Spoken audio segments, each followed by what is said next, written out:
Yo, hello guys, welcome back to my channel ya. Dan di video kali ini kita bakalan coba bahas lagi tentang apa? Tentang gimana sih cara ngatur buat gaji UMR yang tepat buat kalian yang masih ngontrak atau ngekos. Dan ini adalah pengalamanku sendiri, bukan dari pengalaman orang lain ataupun dari motivasi orang lain. Nah, gimana sih cara ngatur gaji keuangan kalian UMR untuk anak kos atau anak ngontrak itu gimana sih caranya? Nah, sebenarnya itu simpel ya, simpel banget sebenarnya, dan nggak perlu ribet-ribet ya, karena ya dibikin simpel aja, yang penting masuk buat kalian. Dan kalau aku caranya kayak gini, langsung aja ke caranya ya. Dan misal gaji UMR kalian adalah 2 juta. Misal ini bebas buat siapapun. Nah, setiap 2 juta itu, jangan 2 juta. Kita coba dengan 1 juta ya. 1 juta biar gampang. Gaji UMR kalian 1 juta. Nah, gimana sih cara ngaturnya buat sebulan? Nah, ini aku nggak ngomong buat cukup nggak cukupnya ya guys ya. Jadi ini coba ngomong buat cara memanage uang kalian. Contohnya ini pakai 1 juta, dan kalian bisa pakai buat 2 juta, 3 juta, 4 juta, 5 juta. Nah, kalian bisa pakai itu. Nah, gimana sih caranya? Cara yang pertama yaitu kalian ketika punya uang 1 juta, kalian langsung aja simpen uang kalian yang setengah itu ya, setengah kalian simpen. Coba kalian simpen kalau bisa buat apa ya, disimpan dulu buat ditabung. Nah, yang 50%-nya tadi aku biasanya gunain buat bayar kontrakan, buat pulsa, buat apa ya, makan dan bensin. Nah, 500.000 itu buat makan, minum, jajan, dan lain-lain. Nah, kalian harus bisa atur seperti itu supaya ya lebih gampang lah, daripada kalian misalnya 80% buat apa ya namanya, buat makan dan lain-lain, dan 30% atau 20% itu buat investasi. Kalau menurutku mending 50% aja, sekalian 50% buat kebutuhan, yang 50% buat investasi. Sesimpel itu sih sebenarnya kalau buat aku. Nah, kenapa sih 50%? Ya, contohnya gini. Misalnya aku bayar kontrakannya 200.000. Nah, itu 200.000 buat pulsa, 100.000, 300.000.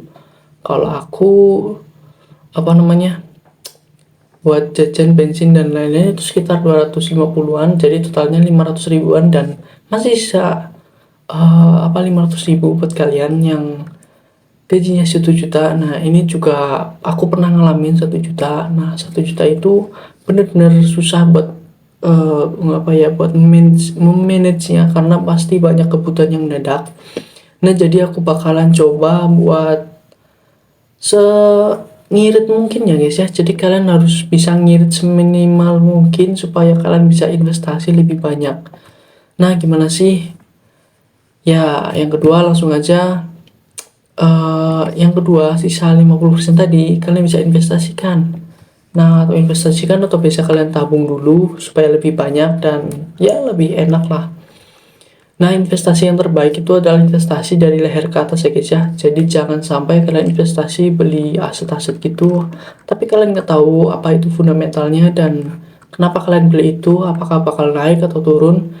Nah, itu lebih bahaya, dan lebih baik kalian beli ilmunya aja dulu. Jadi 50% tadi bisa kalian apa ya namanya, 30% buat investasi dari leher ke atas, jadi sekitar 300.000.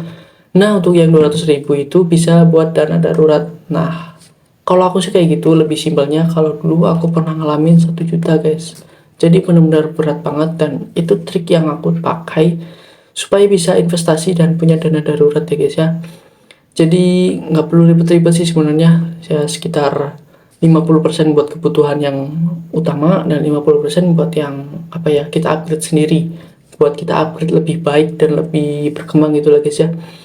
Jadi 50% sekitar 20% atau 10% itu buat kontrakan kalian, dan sisanya itu buat kebutuhan sehari-hari.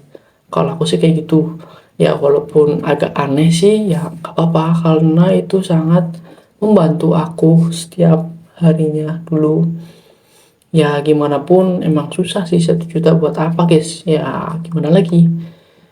Ya, kalau misalnya kalian ya oke, ini yang ketiga, dan gimana sih supaya kalian lebih berkembang lagi, dan caranya itu cukup simpel. Kalian coba apa ya, misalnya dari 50% per 1 juta tadi sekitar 500.000. Nah, misalnya gaji UMR kalian udah naik sedikit, naik sekitar 1.500.000. Nah, trik yang ketiga ini, kalian jangan sampai lebih boros dari yang sebelumnya, karena jangan sampai 50% lagi ya guys ya, karena di tahap kedua ini kalian bisa masuk ke yang namanya upgrade. Nah, jadi kalian tetap 500.000 itu buat kehidupan sehari-hari sebisa mungkin. Jangan sampai gaji kalian yang bertambah malah jajan kalian yang bertambah, itu nggak baik. Lebih balik gaji kalian bertambah dan kehidupan sehari-hari kalian ya gitu-gitu aja, oke, nggak apa-apa lah. Tapi ilmu kalian lebih banyak dan kalian bisa investasi lebih banyak lagi guys.